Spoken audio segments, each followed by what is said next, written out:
Welcome, everybody, to another episode of Need Some Introduction. In today's episode, we will be discussing the latest episode of Apple TV's The Afterparty, called Chloe. We will also be talking about the new show, also Apple TV, a new thriller, comedy, question mark, thriller? Big question mark for me on that. Yes, exactly. Dark comedy, maybe. Yeah, very dark comedy. Yes, Maybe. I agree. Called Severance on Apple Plus also. Before we get into all that, I did want to mention that Sona had found, and I want to make this as a public service announcement, that Target, has this deal expired yet, Sona? Do you happen to know? No, I think it's I didn't look at the fine print carefully, but I think it might be valid for several months actually. Yeah, so everybody, if you have a Circle Target Circle, whatever it's called, Yeah. membership, or honestly, you may not even need this because I have simply ordered things online before. So you have to, create an account. And I simply logged in with this account and you get Apple Plus for free until July. So I am using that deal. So I think everybody should. If you don't currently have Apple Plus, then here you go, free Apple Plus for the next 4 or 5 months. And I do recommend everybody take advantage of that deal. Just make sure to cancel it if you don't want to pay for it ongoing. Obviously, make sure you go into your subscriptions and your Apple devices and to cancel subscription. It's very easy to cancel subscriptions, by the way. Definitely take advantage of that deal. And I had no idea about it until someone mentioned it to me just this week. Target comes through again. Thank you, Target. Who could live without Target? Exactly. Another reason they're better than Walmart. Yes. Please, Target, sponsor our show. The other thing I want to mention is I did over the weekend just publish a solo episode. I had been watching Reacher casually, wasn't really into it. Kim's mother is very much into the Reacher novels, so she wanted me to watch it. And I started watching it, and then I kind of figured out exactly what was happening in the show within like 2 episodes. So I was just casually watching it. It's the type of show you can really just put on in the background and get through. And I don't even mean that in a derogatory way. But then simultaneously, Peacemaker on HBO Max with John Cena wrapped up.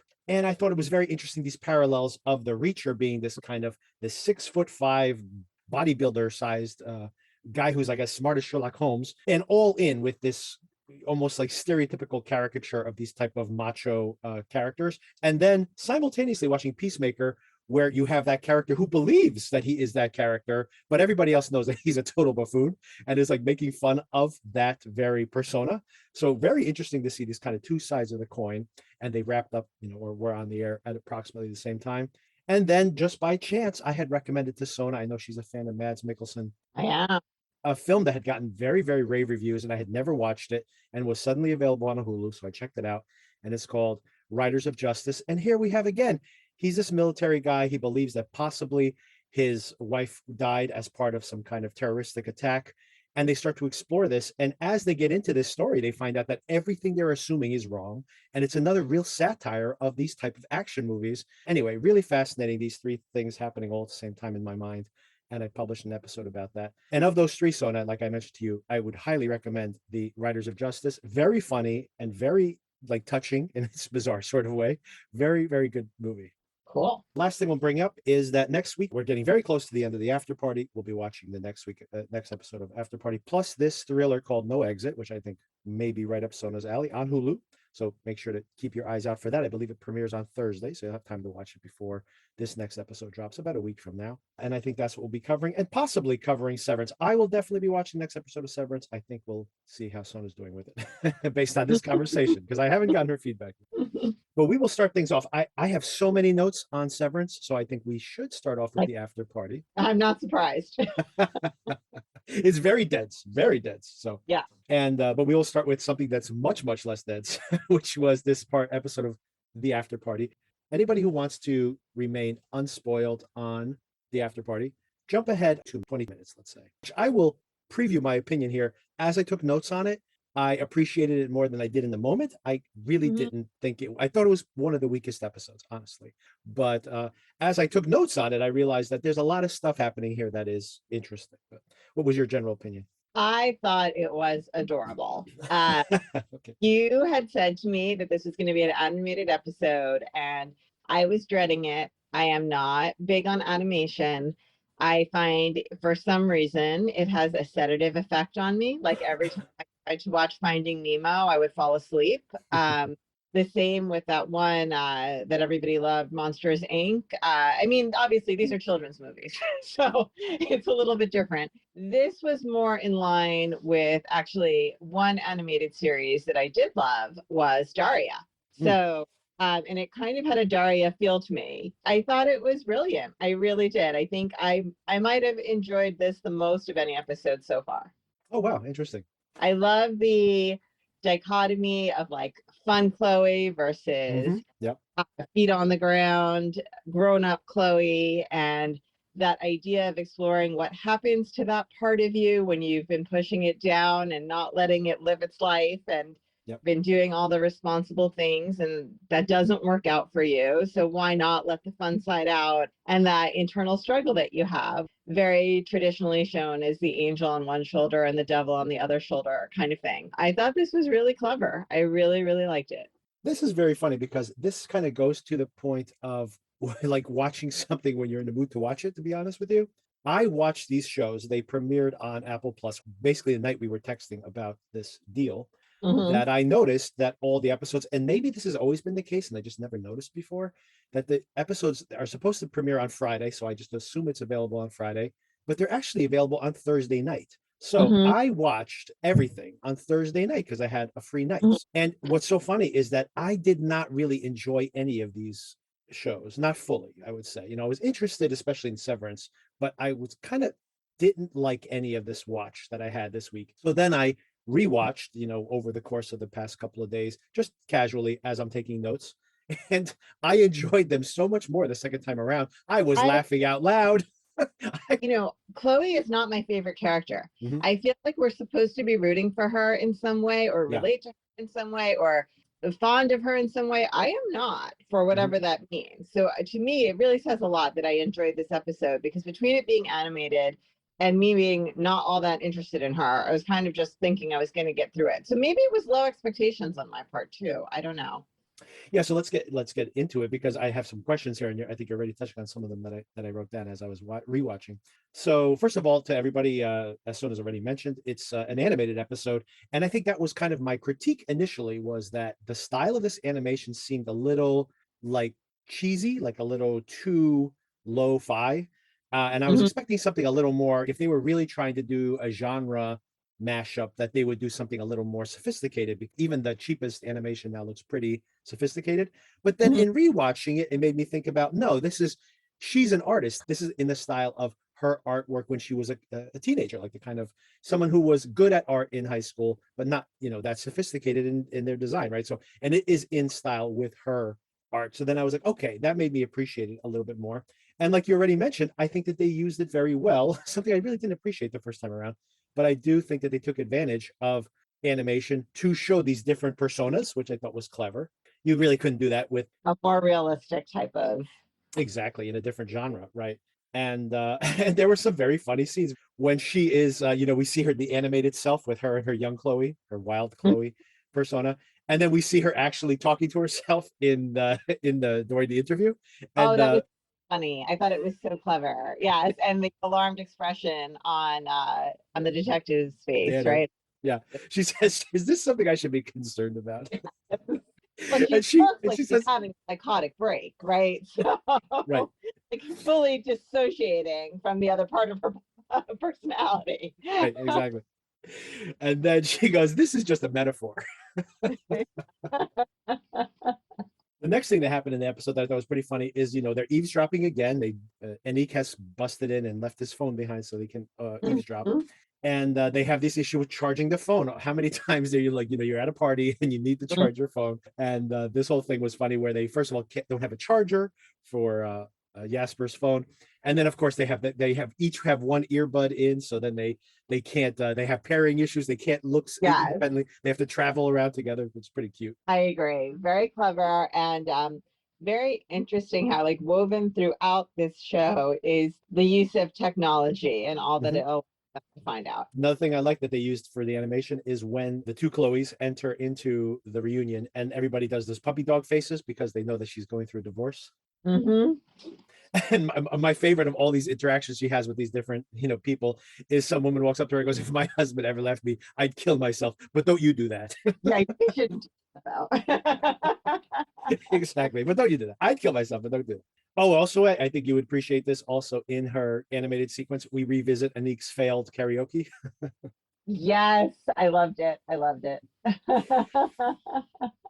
So that she pulled the plug, I thought that was a nice little bit of insight as well. Oh, yeah, that's right. Because we didn't know why the thing failed at the time. Right. Right. Exactly. Yeah. So she was the one who rescued him. My next one is a question for you. What is proper charger etiquette? I thought 20% is the cutoff, not 30%. That's so funny because in my head, I would say 25. The second you get below 20, it's going to go to red, right? Isn't that Low. when it's red? Well, it does go red, but you also can activate low power mode. I've never done that in my Oh, life. this is all right, here's my PSA for everybody. No joke. I have traveled and I leave my phone on low power mode all the time. My rule of thumb for you guys.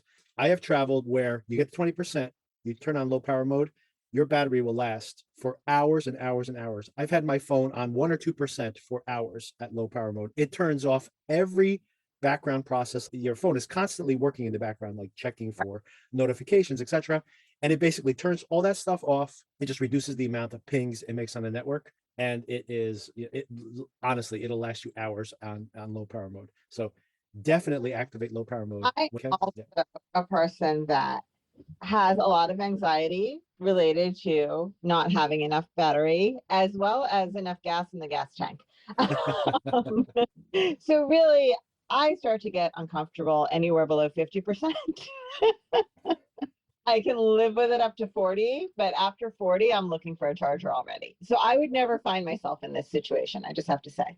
But I would also say that go to your power settings and just leave low power mode on all the time. All your anxiety will be relieved because you'll never get to 40%. Never. Like you'll be like a full charge will last you multiple days. Honestly. So what can't I do in low power mode? Nothing. Everything still works. It just, for example, people don't even realize this, but when you're looking at your screen on your iPhone, for example, everything's in like has 3D, like the buttons are like raised. And even when you move the phone side to side, you may not notice this, but the background moves like it's 3D, like they're like as if it's layers. All that animation, all that stuff gets turned off, and it really it like makes your battery run much, much faster. I'm Hmm. sorry, much, much longer. Take that back, not faster. Yeah, it's a game changer. Good to know. Another PSA for everybody. Yes. We see, you already mentioned this, we discover some different sides of her personality. We see her little rage, Chloe. We see Mm-hmm. Stoner Zoe, right? And Stoner Zoe was the one who was having that romantic moment with Anik. And Mama Bear Zoe as well. And Mama Bear Zoe, right? Which turns up pretty soon thereafter, right? When she finds out that her husband, her ex-husband, has Mm-hmm. brought the kid to the party. I did like Anik's talking about how he likes escape rooms. He likes making escape rooms because it makes you feel something, even if that's just hopeless. And in the end, everyone finds their way out, except for some of the Minnesota Vikings one time. I totally missed that. That's just Yeah, that was great. So then I think this is going to be important to the rest of the plot. They find a panic room, mm-hmm. Xavier's panic room, and it has its own monitors. And yeah, Jasper does a terrible job of trying to read people's lips. But I assume there's audio recording in there as well. So this could be where we finally see what happened, what the murder actually was or was not. So I do think this is going to play into the ending. There's no way that they're never going to mention the panic room again, which has cameras all over the house, right? That's a fair point. I hadn't thought about it, but yeah, that's a good point.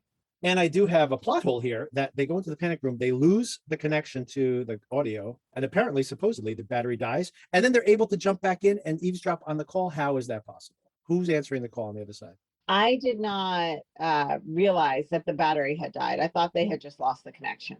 Well, either way, right? I mean, unless if you've ever dropped off of a conference call, you have to dial back in, and usually, I mean, if you're literally just calling a phone, obviously someone has to answer it. It's just a dropped call otherwise. And even if it's a conference, you usually have to be joined back in again, right? I was thinking of it more like when I'm on my phone and I get in the elevator and I just lose the person for the time I'm in the elevator, but they're still there when I get out. So there's just enough connection to keep you going. Yes. You can't actually make out anything, but the connection is still going. But anyway, this is a lot of talking about a comedy series, but I just think that that's a plot hole because I don't know who reconnected that call afterwards. Yeah, interesting point. Detective, I forget his name, Culp, I think his name. that he has basically called the head of detectives and is shutting down this call, especially because he had already warned Danner that they were eavesdropping on her, and she basically blew him off because she really is kind of committed to trying to unwrap this case. So he's like, okay, I'm going to go over your head, and he's shut her down, right? And that's basically where we get to by the end of the episode. We do find out a couple of important things here in the last segment of the animation, which is that, first of all, Anik pantsed himself when he threw up on himself. Which is hysterical. Yes. Yes. I like, he's like, I'm going to finally perform this for you. And he vomits and he pants himself, and that's it. Mhm. So Chloe's the one who shot the crossbow Mhm. into the poster. People thought that it was like some, kind of act of anger towards Xavier. Is an accident, complete accident. Zoe definitely wrote on Neek. So we see her writing all over him. Yes. Oh, we find out that Jennifer too is the one who's been sending all those creepy texts to Chelsea. Yes. And one more comment is that even in this animated version of reality, Chelsea's hair is crazy. Like, they've given this woman, Yep. they just make a big scribble on her head. That's her hair. That's it. I can relate. So I have a question for you. Do you think this is even a murder? You think it might have been an accident? That's a good question. I think it could have been an accident. And I think they kind of were hinting at that in Yes. this episode. I can't remember how or why, but I did get that impression somehow. That was I think it comes from the very end, right? Chloe saying that in one way you put the facts together, any one of us could have killed him. In another way, nobody killed him. Nobody. Right. Danner says, what do you mean? There's a dead body. But it makes me think that it might be an accident. And my second question to you is, if it was complete accident, if we find out, like we watched the video and he just slipped on something and fell over the side, no foul play, would you be satisfied with that? I think the show needs to give us something here at the end, don't you think? I will not be satisfied if it's an accident, for sure. But then again, this is a pretty lighthearted show. I don't think I would be as disappointed as I could be in a different context if it were an accident. I think I'd be more willing to accept it, even though I would prefer that one of these people be murderers. And there still is that crazy lady with the straight hair and the dark glasses frames that we don't know much about. Yes, exactly. So maybe they're just going to throw her in there in a type of murder she wrote ending. It could be a No total one murder could she have wrote ending. out on their own with the clues we were given. Yeah, exactly. It could be something like that, which once again I would find disappointing. That is my qualm at this point, is I would have an issue with them not doing anything at the end, right? Like anything in the genre of murder mystery, let's say. I mean, for only one episode left, they still have to explain what's happened to Jennifer. Well, there's two. So yeah, So next episode is Danner. Danner. So we see her backstory. And I don't know if it intersects with their backstory. She seems to be of a different generation. So I don't think that they went to school together, but maybe not. And then the finale is the resolution to the story, which once again, giving a whole episode to this makes me feel that there is some mystery to be solved here. So I guess we'll have to wait and see. Because like the last episode being like, he slipped and fell. It's like, oh, well, okay. not much of an episode there. Slipped on a stray shrimp from the shrimp cocktail and exactly, which is possible, which is definitely a possible scenario at this point. Yeah, shellfish are slippery. Hello, my name is Mark S. And I have, of my own free accord, elected to undergo the procedure known as severance. I give consent to sever my memories between my work life and my personal life. I acknowledge that once the procedure is complete, I will be unable to access my personal memories whilst on the severed floor. Say gratitude. Nor will I retain work memories. Hey! Sorry, when I return home at the end of the day. I make these statements freely. Do I know you? My name's Petey. I'm from work. So, we're friends? I'm your best friend. Nothing is what they say. I used to think it would take a monster to put someone in a place like that office. Especially if the person was himself. If you want to know what's going on down there, you'll find the beginning of a very long answer. What's happening?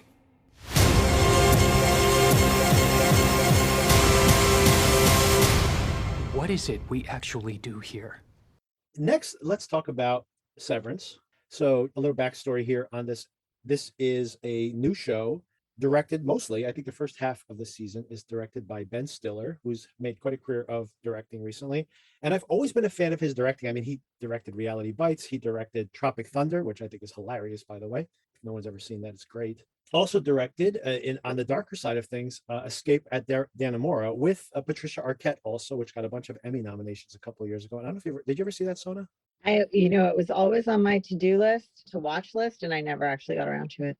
I mean, it's not comedic at all, but the tone is still a little off on it, is my experience of it. However, the performances are incredible, like really great performances and very psychological to see the reason these people are doing some of the crazy things they're doing, especially the Patricia Arquette character, which I think she won an Emmy and she was just incredible in that show. So, and here she is again in this show with Stiller again directing. This is a show that had very few laugh lines, honestly, the first time I watched it. And then I rewatched it, had to rewatch it because I was kind of half asleep when I watched the first time around. So I rewatched it to take notes. And I laughed a lot the second time around, I guess because I wasn't trying to follow the plot or something. So I was able to just laugh at some of these Well, very subtle jokes. Go ahead. there definitely is an Office Space type of feeling to it, Yes. right? Mhm. Of that drudgery of office life and cubicles and office formalities and bureaucracy and all of that type of stuff. I would say it is a very, very dry humor, Yes. though. Extremely dry. I would, yeah, absolutely. This, I think that's part of the reason that I didn't laugh about it until the second time around. I saw some of these jokes. I did like once again, I'm reading everything as if it's important plot. So I don't think I allowed myself to hear the jokes. And the second time around, when I'm kind of already have the gist of the plot and I'm just listening to their interactions, I realize they're just jokes and they're funny jokes too. But like you said, Right. so dry, they don't even read as jokes many times. Yes. Definitely. As I was watching it, I thought, I swear Victor told me this was a comedy. It is a weird type of thing where I do agree with you. There is a lot that's funny there, but not in the way that you normally think of something as funny. Yes, true. So a couple of things that I think I thought of immediately watching this. First of all, being John Malkovich, which I love, and definitely had a feeling of those Charlie Kaufman movies, Eternal Sunshine of the Spotless Mind as well, but much more so being John Malkovich, especially being in this strange office space. But conceptually, there's a lot of Eternal Sunshine of the Spotless Mind of a Yes. night. Right. Yes, yeah, exactly. So there's exactly right. And there's also a playing with format that reminds me of Eternal Sunshine of the Spotless Mind. As a matter of fact, we'll get into it later, but there's a sequence when she runs out of the hallway and she runs back into the hallway, like that she can only see half of her perception, is very much something that feels like something out of Eternal Sunshine, right? Yeah, and the overall overarching concept of there being part of your history that you don't want to deal with and being able to just conveniently block that out.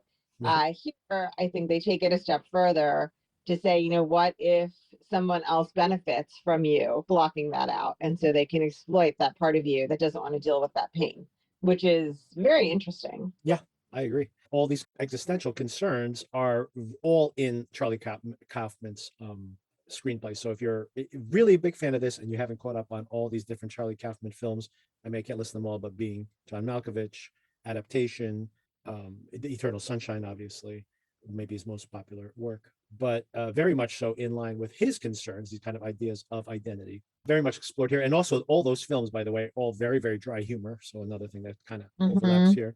Okay, so to get into the story, there's so much. It's so, even in rewatching it, it's so dense. So let's try to break this down. Is this set in the 80s? That's what's weird about it, right? The style of it is very old technology, but I'm pretty sure this is present day.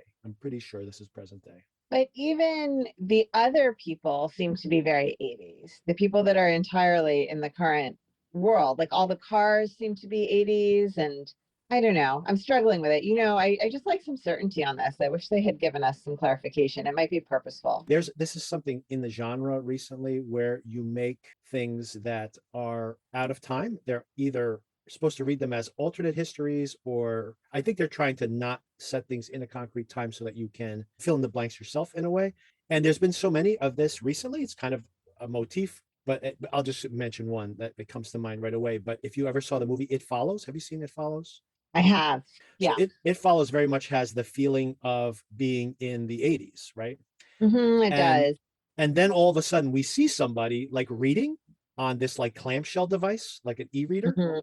And so they do have cell phones and cellular technology, but it's not like an iPhone or something. So it's like, was that device that existed in the early 90s, or is this like, and Right. I think And intentionally they don't want you to set it in a time, right? here there is someone with a flip phone. I mean, we'll Right. get to right. And so then that confused me because I had convinced myself that it was in the 80s. And then that flip phone showed up, which is certainly, I mean, maybe exists in the current day, but it has not been popular for a very long time. And then I just started thinking, and this is a tangent, about all of the things that people have to do to get around the idea of why didn't you just Google it? Right. So, and wondering, in order to tell stories, you kind of have to create a situation where someone could not have just Googled it Right. one way or the other. I think it's important in a way to bring this up because I think that they are intentionally trying to obfuscate all that. You see these people seem like they are wearing different types of clothes, like the woman who we're going to talk about in a minute because she's like the first thing we see in the episode. She is pretty stylish, she's pretty contemporary looking. Adam Scott's hair does not look very contemporary. I also agree with that. Yes. But This some is of the the worst we've ever seen Adam Scott look. yes, I agree. But at the same time, given what we find out, maybe he just hasn't cut his hair in a long time Right. because some other people on the show don't look like they're as unkempt. Like Patricia Arquette looks pretty styled Yeah. for, she fits Agree. into the current world. At least her persona at work, by the way, not her persona outside. But Right. and like you said, we have the flip phone. But for example, that's a perfect example of the technology being off-putting. I, for example, work in technology, and I have worked in offices down in these old mainframes, and the computers we're managing, because these old companies that are 100 years old literally have mainframes from the 50s and 60s. So the technology could look old, that you might still be working on a mainframe screen like they are working here, even though it's contemporary times. I've been in that situation. And similarly, I know people who are so mistrustful of technology that even now flip phones are coming back into style, like as just a choice.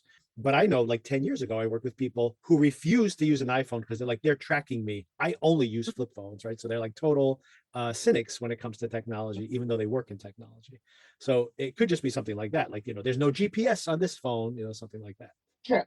So yeah, so all this is, I think, intentionally, made to make us ask ourselves these questions. So I have a question right off the bat, which is, at the very beginning, we see this woman, this actress, by the way, who was in High Maintenance, the most recent season of High Maintenance. That's the only thing I've ever seen her in. She was very good there. She had a recurring role, unlike most High Maintenance episodes. She actually is in a relationship with the guy, our drug dealer guy in that show. So she's in a bunch of episodes of that season. And I had honestly never seen her before. And I think she's very good here. They brought it, to be here as one of the main leads. I mean, if anything, she's our entry point to this world, because Adam Scott, being our main POV character, really doesn't ask a lot of questions about this world he's in, and she asks a lot of questions about what's going on around her, right? Yes. And she wakes up laying down on a conference table, and apparently this is their regular process. I like, wouldn't they have a bed or something? Why is this the process? This seems very bad.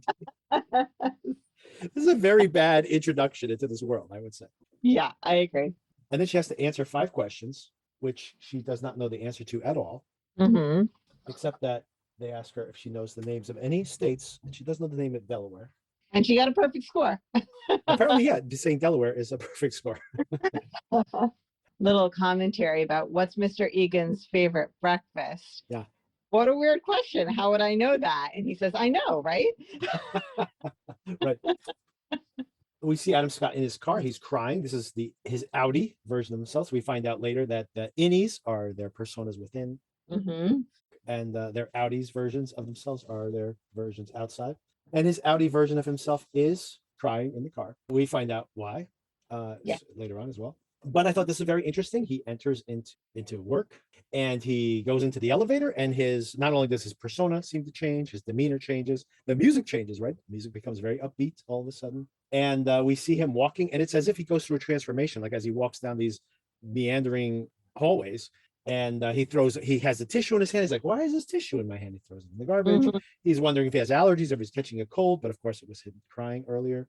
So that I thought this was very interesting, this kind of change in demeanor. And I think this is the first point in the episode where this metaphor starts to make sense, because we've all had that experience, I'm sure, where you're dealing with something at home and you go to work and then you put on your work persona, and over the course of the day you like forget about this other thing that was like on your mind earlier. Very true. Okay, we find out here that Petey is missing. He hasn't shown up for work, and this is very upsetting to Mark, Adam Scott's character, because they were best friends at work, and also because this isn't normal, right? They have, and this is interesting, by the way, they have had people scheduled to leave before, but it's all, they have a ceremony and everything. This is not normal for someone to just not show up anymore and just be officially fired. And it disturbs them, as you can imagine, because they don't know any version of this person outside of work. Right.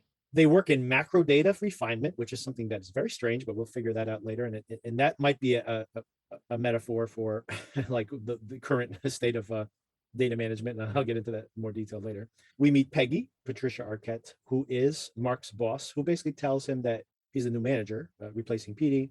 In this whole sequence, by the way, it's very interesting that she says that the board is listening in, but they're always silent on the phone call. It's very creepy. Mm-hmm. And she's in a new office, so maybe she got promoted too? Question mark. I'm not sure. Right. Good point. And then we find out that sequence we saw at the beginning, where that woman was freaking out, John Turturro, Irv, and Mark are the ones who are doing the intake. So this is actually the question that they asked. So we see this from the opposite perspective. Now, this happens many times, by the way, in this show, where you see the perspective of something only from one person's perspective, and then we see it only from another person's perspective. And this is one of the first times we see that happen. This whole thing goes badly.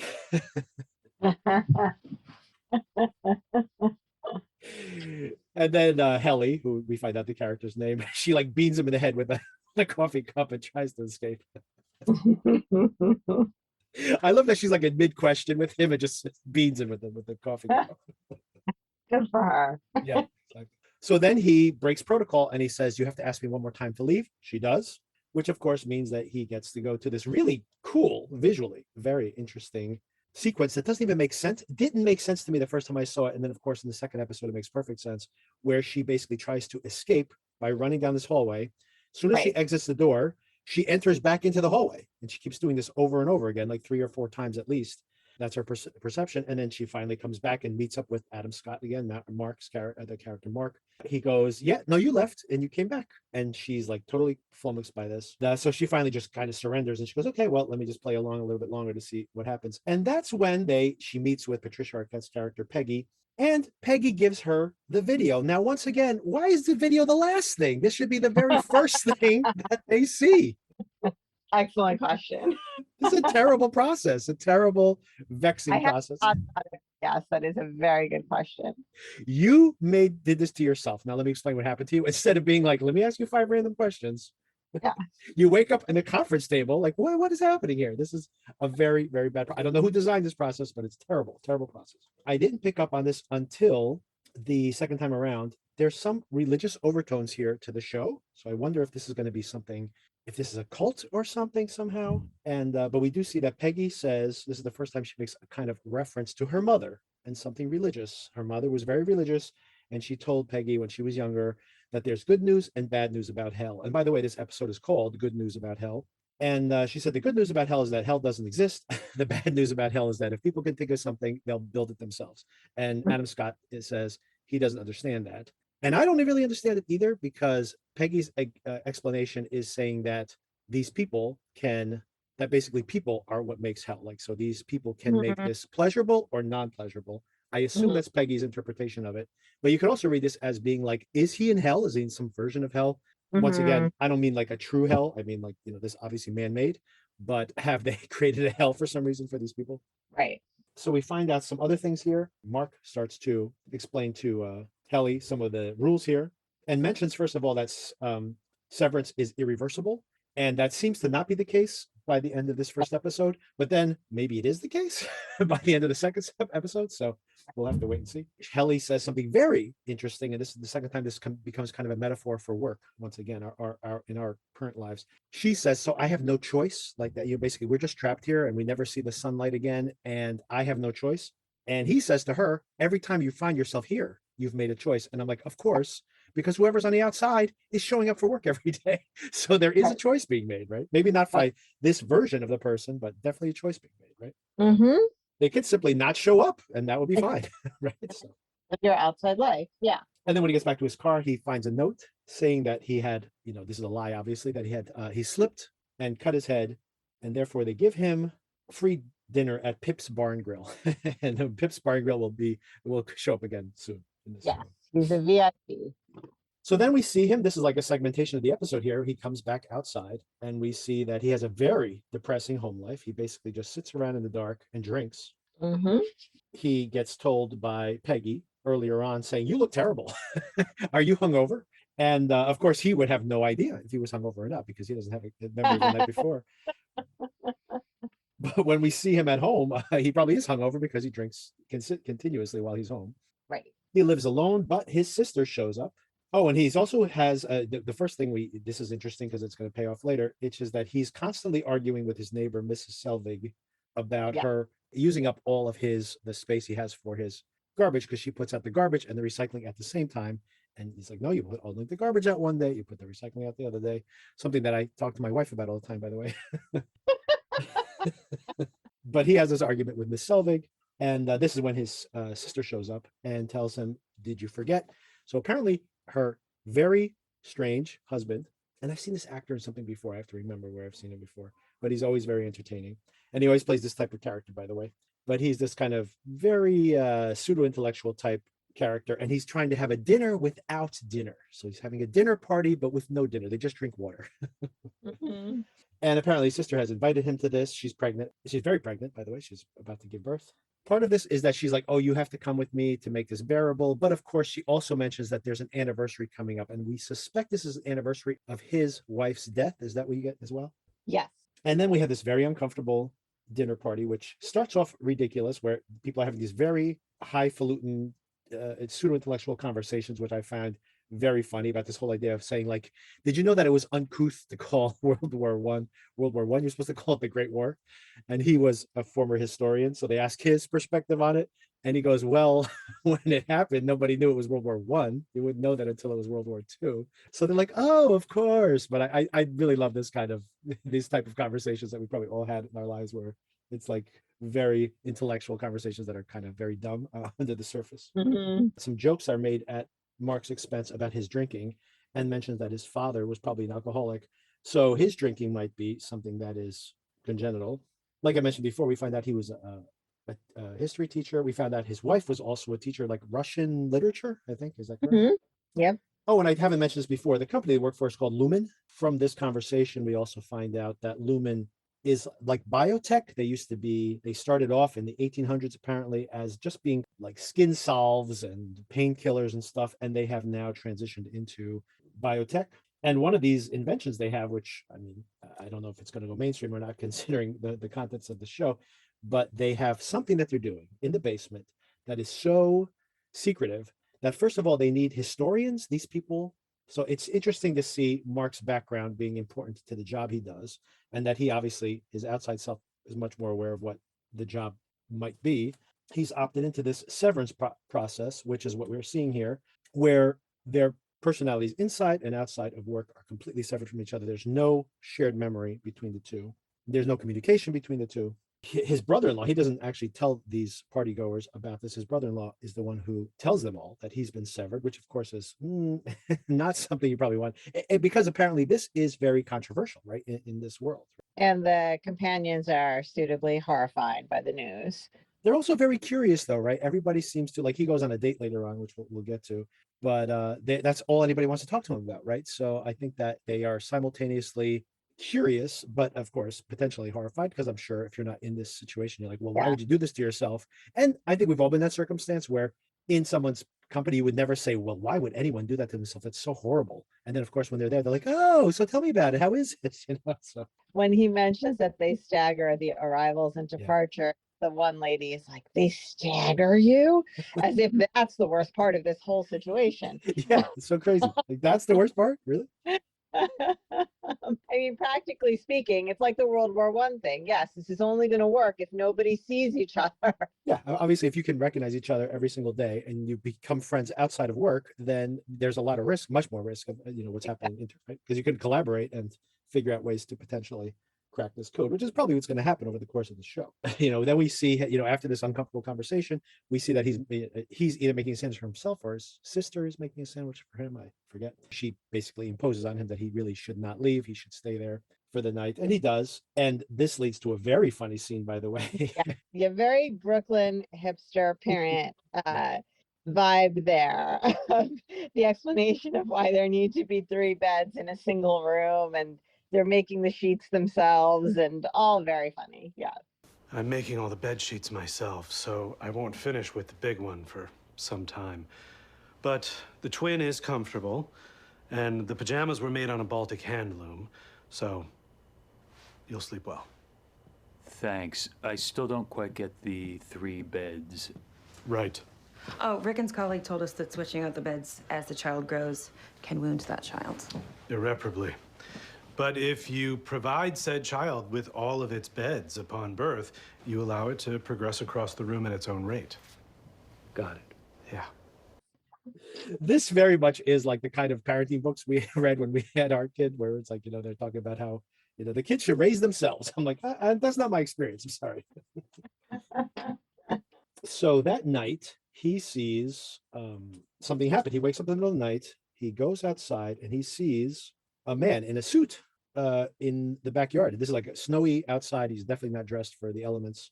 This is upstate New York, by the way. Again, in upstate New York, just like Escape from Dannemora was shot up there. Escape at Dannemora, by the way.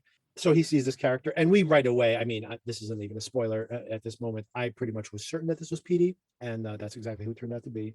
But think about that. PD must have followed him to get to this place, right? He must have been at his house and then followed him here, because obviously he's not at his home. He's at his sister's place. Right. It's the weekend, actually. So we see now Mark at Pip's, and PD confronts him, and he gives him a card to my favorite niece, I believe, something like that. Yes. And an apology for why the card's not appropriate. Exactly. Although I'm sure you would make a wonderful niece. And as they're leaving, Mark is very skeptical of this whole interaction and says, "So you're my best friend?" To which PD responds, "I'm your best friend. You're my very good friend." I thought it was very funny. Yes. Yeah. So then, and this is we're at the very end now of episode 1. And when Mark gets back home, finally, we see that Mrs. Selvig is Patricia Arquette. Dun, dun, dun. Yeah, dun, dun, dun. And a couple of questions here for you. First of all, is she putting on an accent here? There's a weird accent thing that's happening where she's drifting in and out of this accent. I found her voice very strange throughout this couple of episodes. I am not sure what she's putting on when, but I found her cadence and her intonation very strange throughout this. Yeah, there's something very mannered in the way she talks. It's very weird. That's why I had that question for you, because the first time I watched the show, I felt like she did not have an accent at work, but that she had an accent at home.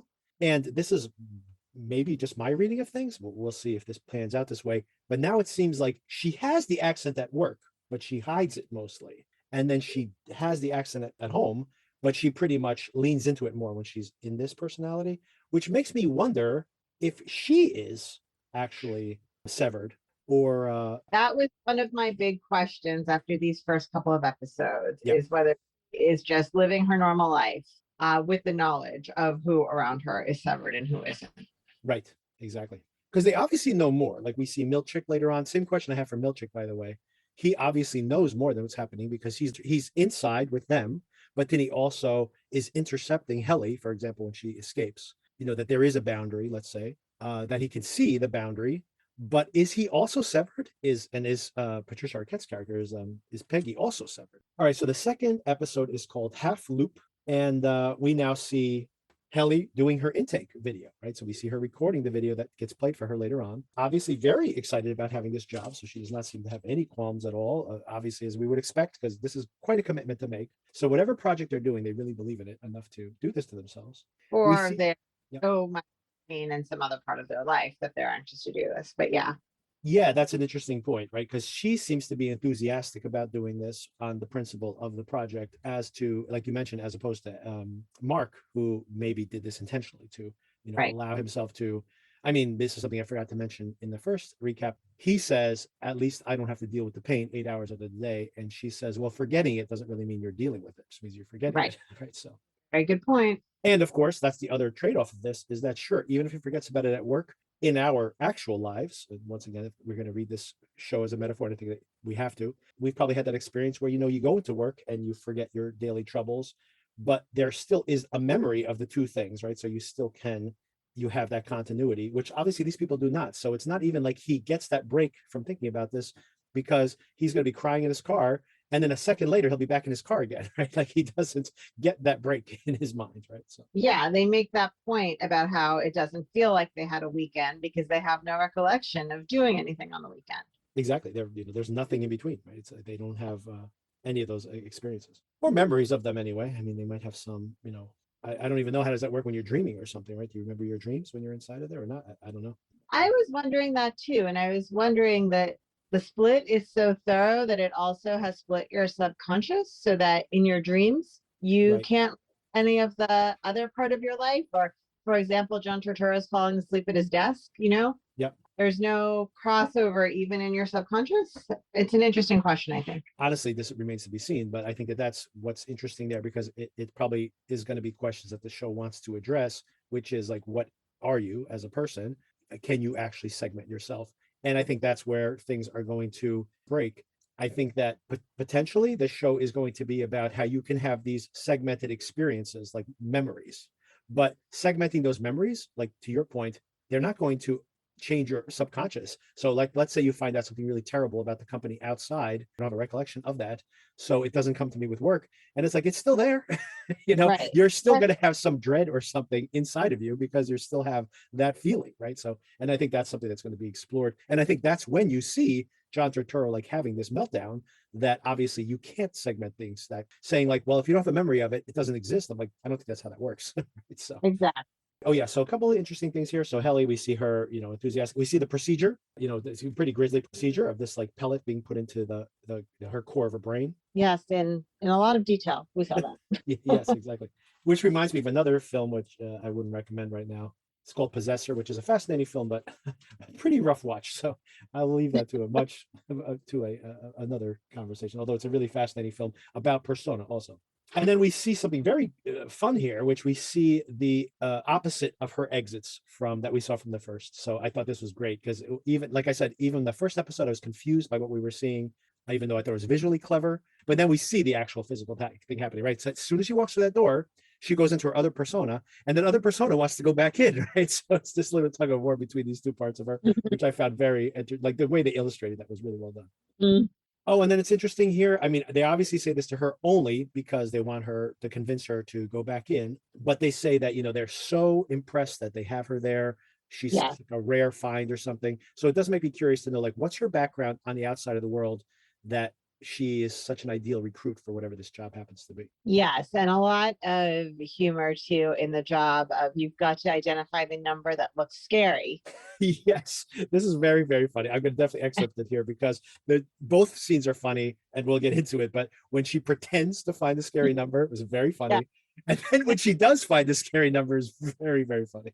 Yes, I agree. So then after she decides to go back in that final time, we actually see the credits for the first time. No credits the first episode. We get credits here. And the credits are very disturbing, by the way. Mm-hmm. Basically, it's an animation of these two versions of Adam Scott's character. And at some points, like, he's being swarmed by different versions of himself and stuff like that. It's very, very creepy. Having not seen him the first time, so when I finally saw him in episode 2, I'm like, did that happen in episode 1? I don't think I remember those credits from episode 1. Same. I think I would have remembered. Oh yeah, and then like you mentioned, now this is her innie again, and she's talking to Mark, and Mark says, "Well, yeah, the weekend just passed," and she goes, "I've only been here for 8 hours," and he goes, "Well, actually, no, the whole weekend passed in between," and she goes, "Wait, I don't have any memory of that. Absolutely not." That's how this works. And I did think about something, once again, drawing the parallels to this in our everyday lives. I've had the experience when I've gone on vacation for like 3 weeks. I remember that time we went to Portugal, actually. I was out there for a while. And by the end of the vacation, I literally remember being like, I can't imagine like logging into a conference call when I get home. I don't even remember what I do at day to day in my job. Like, you've basically completely disconnected from your work self. And then all of a sudden showing up for work And by the middle of the morning, you are like right back into, you're back in the jargon, you're back in the flow, you're back in the meeting state, you're back in that persona again. And it's as if that 3 weeks of vacation has just collapsed down into nothing.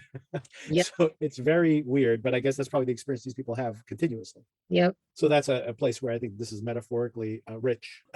Another thing I'm going to excerpt here in the audio, and this actor's name, but the guy who plays Dylan, who was on your show, he was his assistant at his bookshop. Yes. The thing I remember him from the most, by the way, is just one single episode of Succession where Roman is in training. Yeah. And he's like his buddy there. And he's only in that one episode of the show, but very memorable. So I guess he's the type of guy who ends up getting work from these very memorable roles. This is a pretty big role for him. So I don't know if he's had a big role like this before. But anyway, very entertaining. And he has some of the funniest lines here.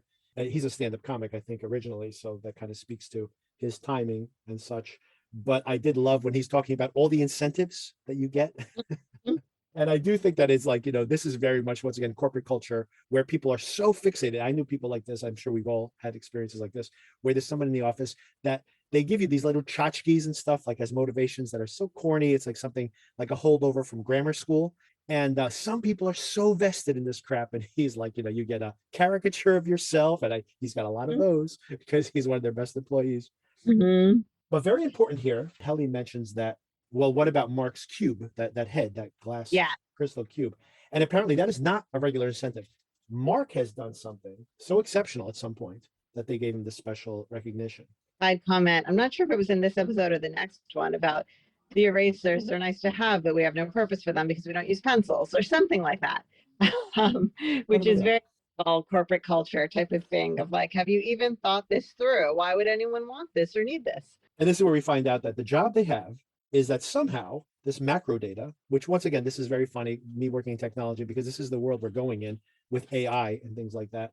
They are looking at data sets, but those data sets aren't even explicit data anymore. They have been like pre-processed and they literally are just digits on the screen. And they have to look at these digits. And somehow there's some skill they have specifically, these people, where they can see these quote unquote scary numbers. And and Helly has so many funny reactions to this. And the first one, she says, scary, what do you mean? Are they bloody? Do they chant? Some other interesting things here is that she says, well, what if I just decide to quit? And he goes, well, you can quit by just not coming back. And he goes, but why would you want to quit? He says to her, this is Mark at this point, saying to her that if you quit, you're basically killing this version of yourself, which once again made me think about the decisions we make in our work lives. Because that is true, right? Every time you change jobs, we are fundamentally different people at home and in each one of these different personas we put on in our interactions in life.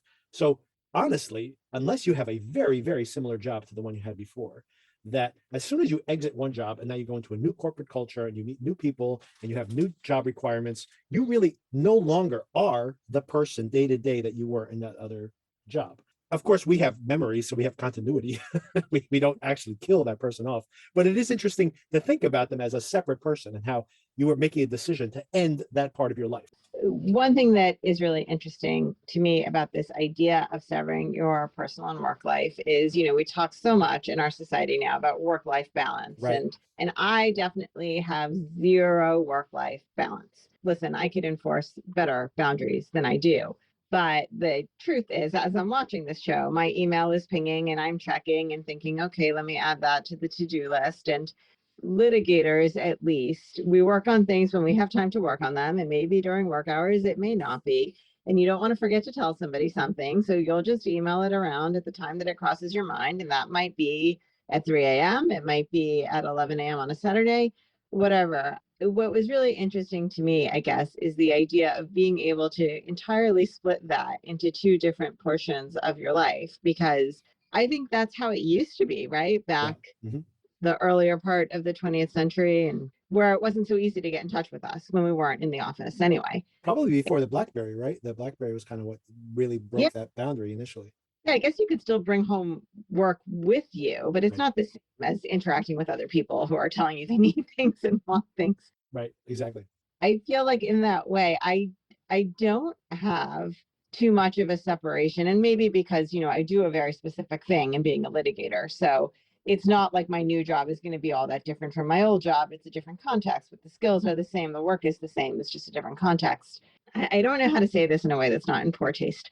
Once at the beginning of the pandemic, my husband walked in on my conference call and heard me talking to case team that I was on about something. When I came out of the room afterwards, I don't know a nice way to say this, except he told me, you were talking like you have a penis.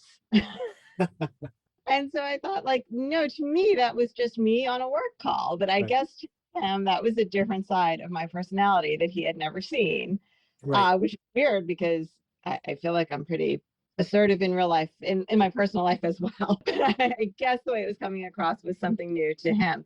So to your point, I guess there are, as interwoven as I feel it is, there are certain parts of ourselves that only our work life people know. Yeah, I think that's actually very interesting. Something I hadn't thought about here. I was purely reading this. My metaphor was different. I'd say, I'm reading this as, like you were saying, like, this person you are at work, the person you are at home, how these things are so separated from each other.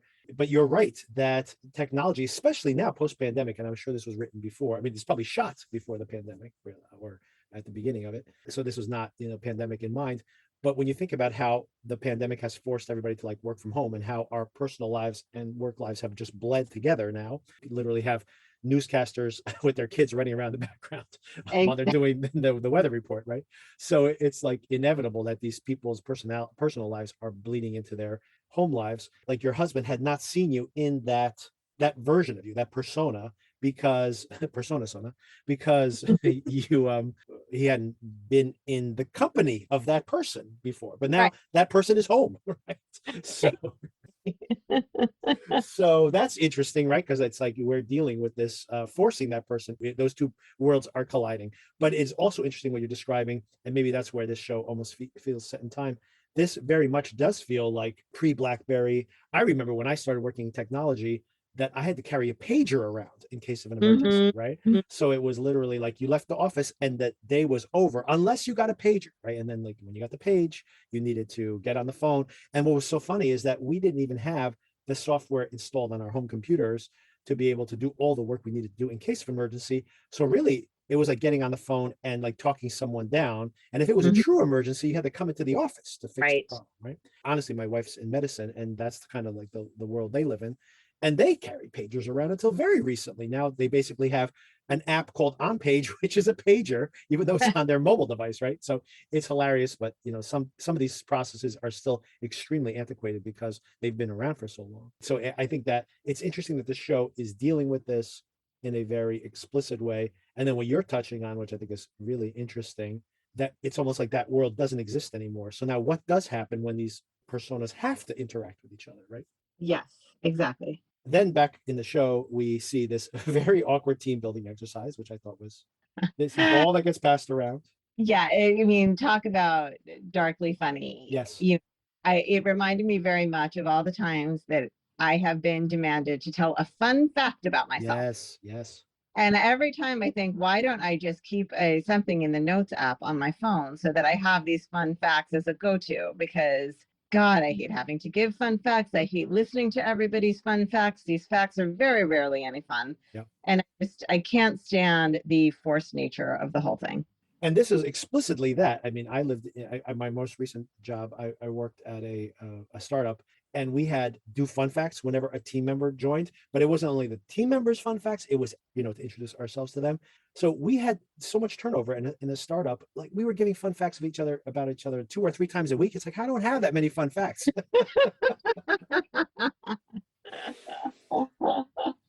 But I did find this very interesting that, when she says, I don't know anything about myself, so I can't participate in this. And Milchick says, oh, come on, like don't, Milchick being this kind of facilitator who once again breaches both sides. I've never seen this actor in anything before, and he's very good because I'll just call it out now. I find it very fascinating that he is very kindly, very paternal, and still very menacing at the same time. It's a very interesting energy that he has. But he is, once again, doing exactly that, where he goes, oh, come on, Helly. For example, like you are this tall, which makes you the 3rd tallest person in our team, right? And it's like a caricature of just how superficial these quote unquote fun facts are. And once again, this idea that when you're at work, you don't really want to talk about like, this is what I do on the weekends.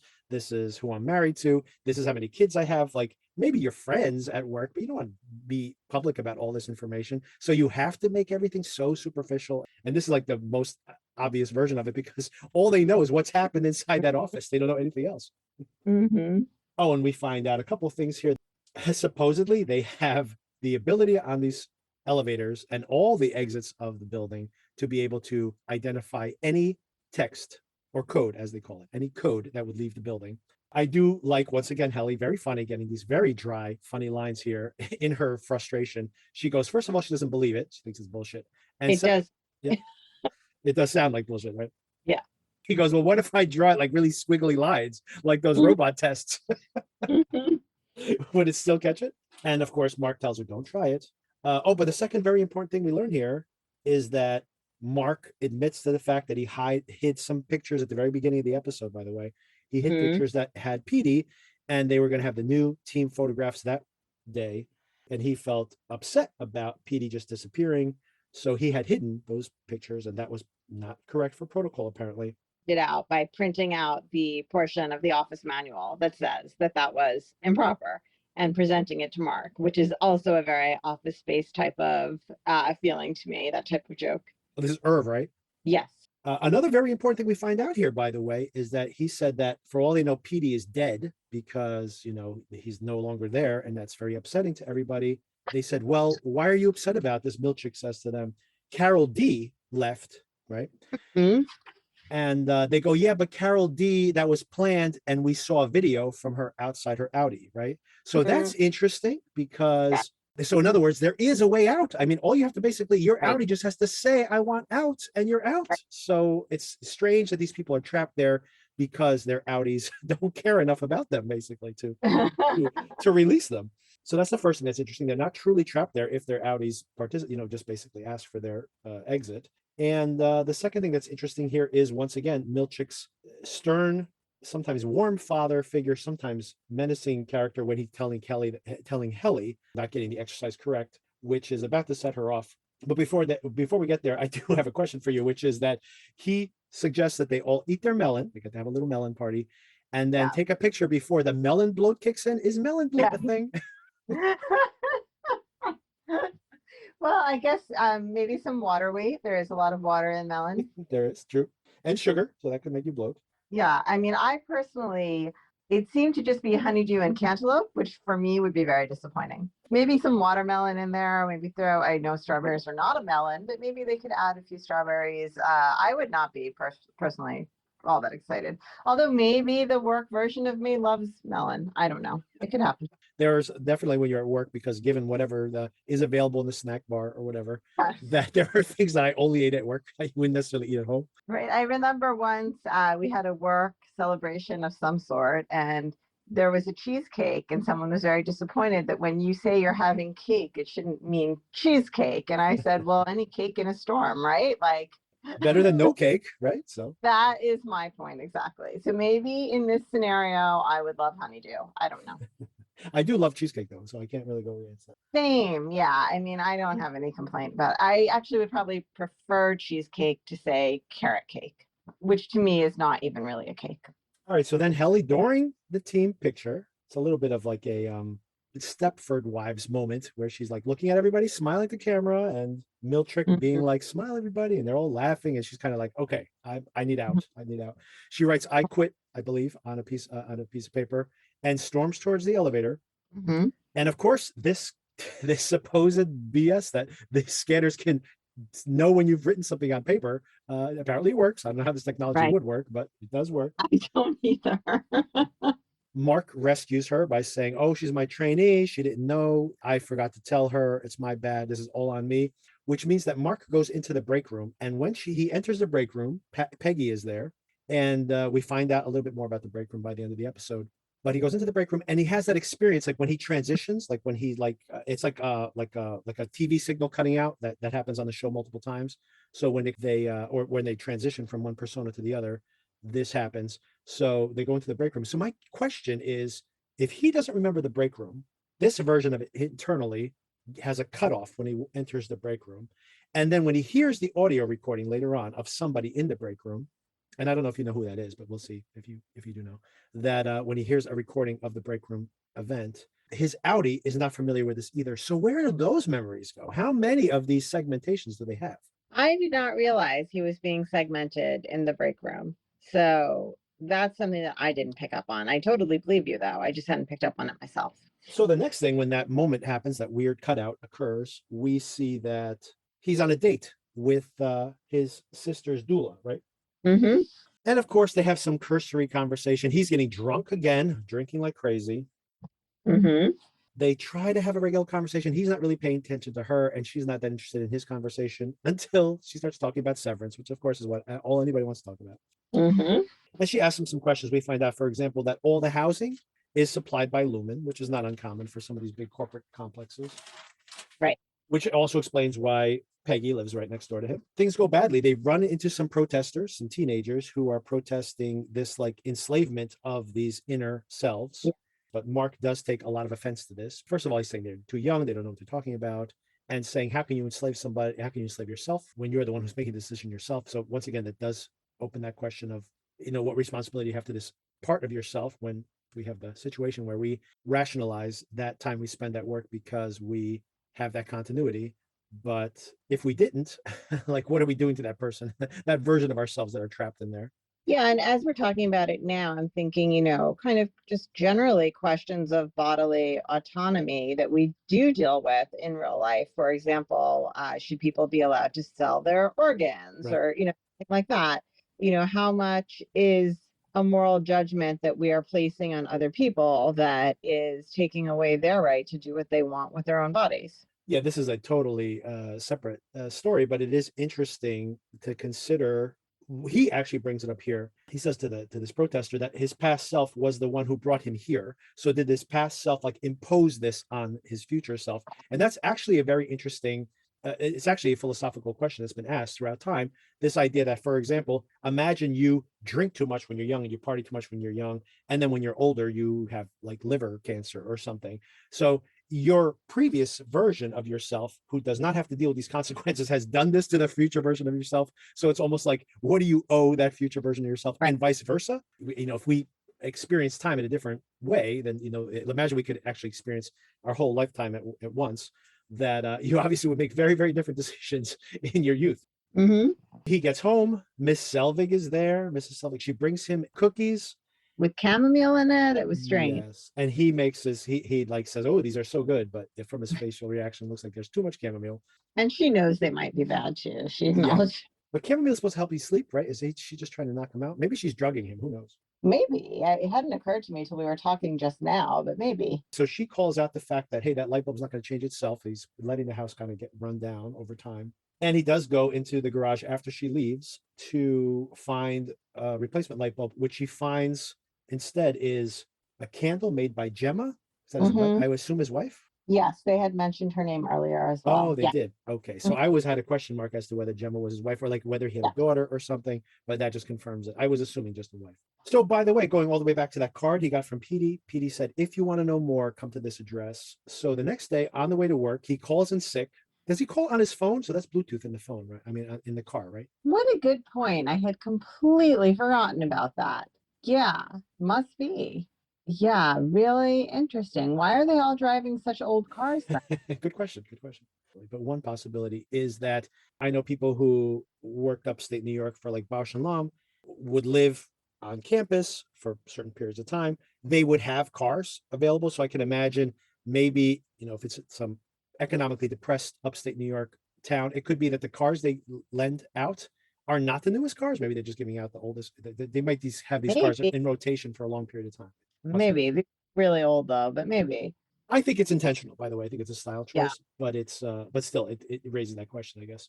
What I thought was crazy is that given the setup of all of this, I would think that they are tracking him all the time some way. Right. So I thought the idea that he could just call in and there would be nobody verifying, yeah, he really is homesick. I found that very unbelievable. I'd say, yes, it does seem that they probably are tracking him to some extent. I mean, as a matter of fact, we see Miss Selvig is checking in on him just that night through her window. So maybe that is how they are having them snoop on each other potentially. That's one way. But the other thing I was thinking is that maybe they don't need to because they are afraid of some kind of blowback if, in popular culture, if people have more questions about this.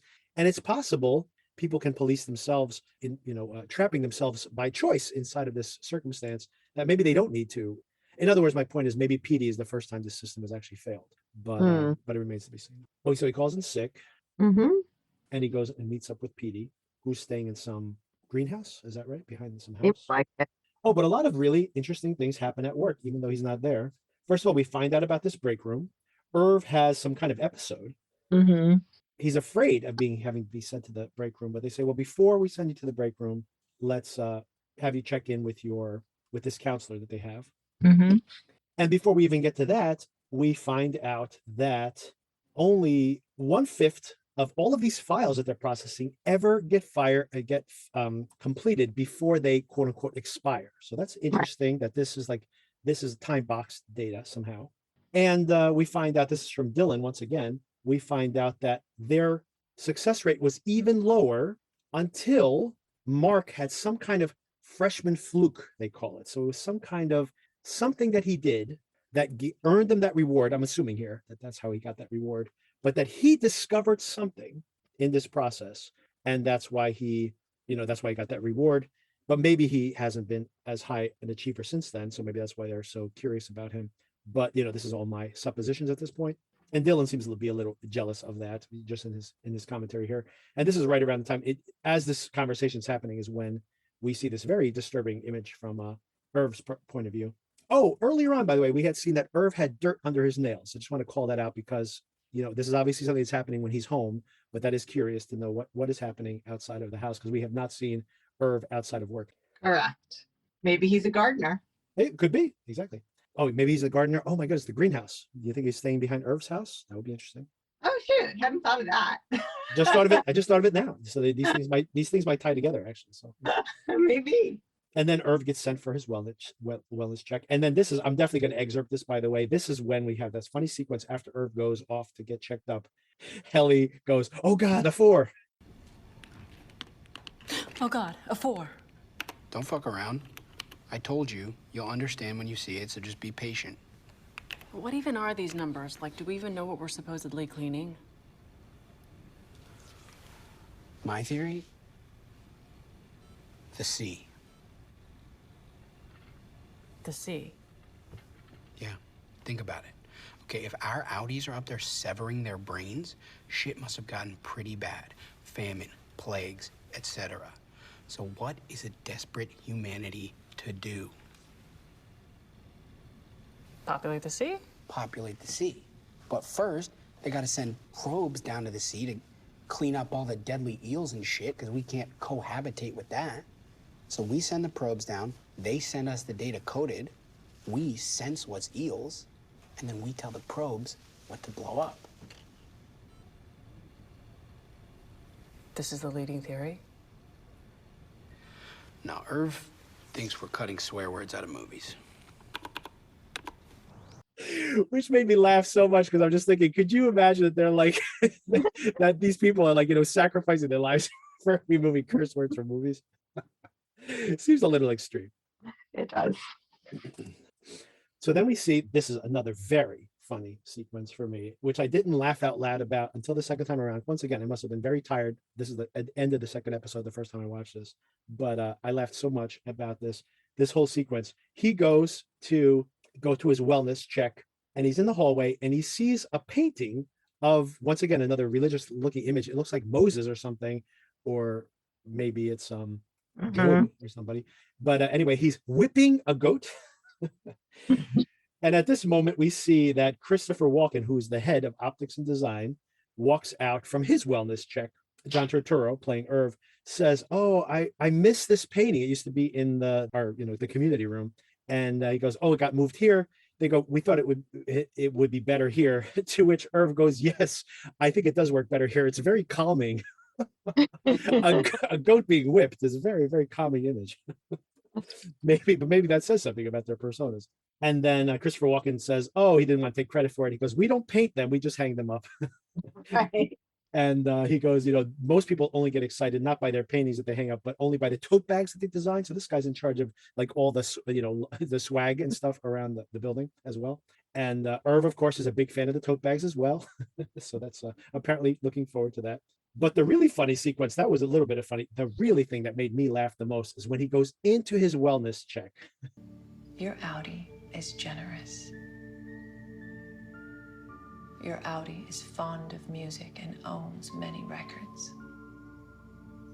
Your Audi is a friend to children and to the elderly and the insane. Your Audi is strong and helps someone lift a heavy object. Your Audi attends many dances and is popular among the other attendees.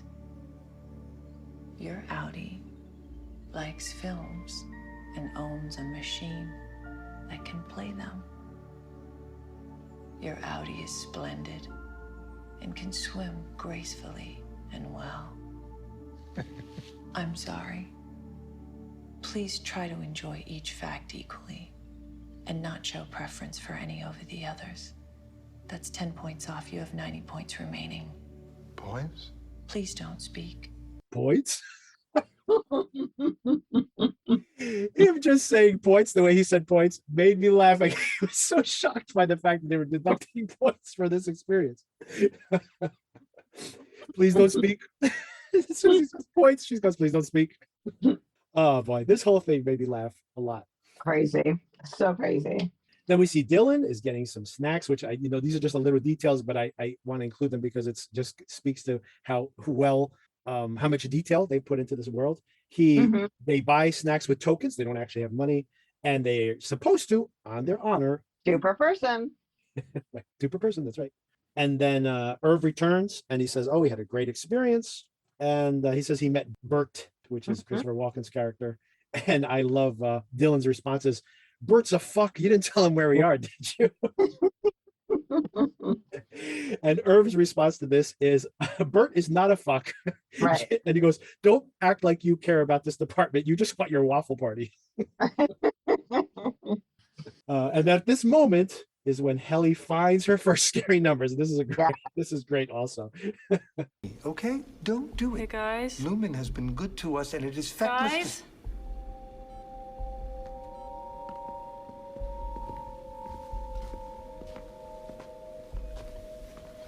That. Yep. Why is it You okay? Just fence off the bad data like I showed you. Can you see the perimeter?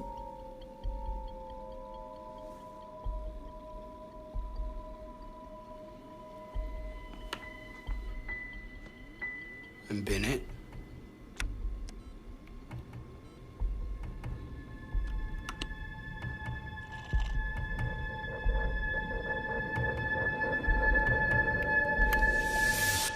Boom. Fucking refined. All right, Helly. Hip, hip. They were scary. The numbers were scary. And then her reaction when they walk away and they go, good job. She's like, those numbers, they were scary. Yeah. They were scary. And then we get to the end of the episode. We find out, this is still the end of that day off. We find out that Petey's staying with Mark. We see Peggy looking through the window. She doesn't see anybody, but she sees the light on. So it remains to be seen. If she knows he's there, we don't know that she knows, basically. Mm-hmm. Once again, to ask the question, is Selvig and Peggy, are they separated, right? Severed. But if she's not, then she knows something is going on. Right. And then we end on a very disturbing image where Petey is in the shower. The phone starts ringing, and this seems to activate, maybe because of, maybe there's some signal cross current or something, seems to activate the device in his head. So this deseverance has not gone smoothly. And he even says that. He goes, I'm the first one. He goes, I have severance disease earlier on. And he says that I'm the first one to experience it, basically. Mm-hmm. So apparently this is not common at all. But this whole sequence is very interesting because, and once again, speaks to almost like something out of Eternal Sunshine of the Spotless Mind as well, where, you see Jim Carrey's character walking through his memories because he suddenly is having this episode and talking to Mark through the door. And then he looks in the mirror and he sees another version of himself already inside the shower, right? So it's very discombobulating, obviously. And that's how we end things heading into next week. I am intrigued. Yes. And I would say what's interesting, as long as these episodes are, is that these are long episodes. They are not rushing at all. They are taking things very slowly. If anything, these episodes easily could have been 10 or 15 minutes shorter. They choose to make them long. Every scene kind of is long intentionally. But I wanted to see another episode, not necessarily because I'm like, ooh, I'm on the edge of my seat, because I'm just so intrigued. I'm like, what happens next? Like, where are they going with this, right? Exactly. I agree. So I'm glad you liked it. I honestly wasn't 100% sure whether you'd be on board with this because it's a little too out there. Yeah, it's basically at the limits, I think, of where I can be with this type of show. But I see a lot of different possibilities for where it could be going. I guess depending on how those possibilities develop, I may decide it was more than I bargained for. But for right now, I am very intrigued to see where it goes. I don't know if this is going to scare you off or not from the show, but this show is intended to have a second season. They haven't officially gotten the green light yet, but it's intended to have a second season. But what I would say about that is that critics have seen the entire show. And it's not like they get to the end, it's like Lost or something where it's just like another big mystery for next season. Right. The reviews are saying that I've read, just cursory, have said that the ending of this season, the finale, the last couple episodes, are edge of your seat, terrifying. There's a definite conclusion to this season. Okay. Well, that's good to know. Yeah, that definitely makes me more interested to keep going. If I had thought like, they had no plan and this thing at the end, like kind of like Lost, where they're like, they get to the end and they're just like figuring it out as they go type of feeling. Yeah. Right. But even when you think about season 1 of Lost, which I really did love, by the time they get to the end, they're like, we have to find out what's inside that bunker. And it's like, that's not the mystery. Tune in next year, so. Yeah. Very much on board with this. Yeah, that wraps it up for this. And I am very interested to see what happens next. We will be covering the next episode of Afterparty. We're very close to the end now. I do think we will be covering another episode of Severance. And time permitting, Sona will try to watch that No Exit movie as well. But we'll be covering those next week. Cool. Make sure you subscribe so you know when these episodes become available. And we'll talk to you soon. Talk to you soon. Bye. Daydream, I fell asleep amid the flowers for a couple of hours on a beautiful day. Daydream, I dream of you amid the flowers for a couple of hours. Such a beautiful day.